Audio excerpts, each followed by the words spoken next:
মাস মায়ের গর্ভে রেখেছি কত সুন্দর ভাবে, হাড্ডি মাংস করতে করতে এমন ভাবে রক্ত রক্ত মাংস এমন ভাবে 40 দিন পর পরে পরিবর্তন, আগের থেকে পরিবর্তন করে দিয়ে সুন্দর একটা সুঠাম দেহ সুঠাম বডি দিয়েছি, সুন্দর একটা চেহারা দিয়েছি। যেখানে চোখের দরকার ছিল সেখানে আমি তোর চোখ দিয়েছি, যেখানে নাকের দরকার ছিল সেখানে আমি তোর নাক দিয়েছি, যেখানে কানের দরকার ছিল সেখানে কান দিয়েছি।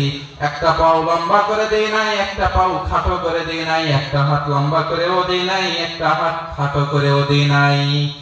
কারণ একটা হাত লম্বা হলে একটা হাত খাটো হলে দুইটা হাতের ভিতরে অনেক সমস্যা হইবে। নাকটা যদি চোখের নিচে থাকতো, চোখের উপরে থাকতো, নাকটা যদি চোখের উপরে থাকতো, তাহলে একটু চিন্তা করে দেখেন আমার আর আপনার চেহারাটা কেমন দেখাইতো। যদি নাকটা পিছনে থাকতো তাহলে কেমন দেখাইতো?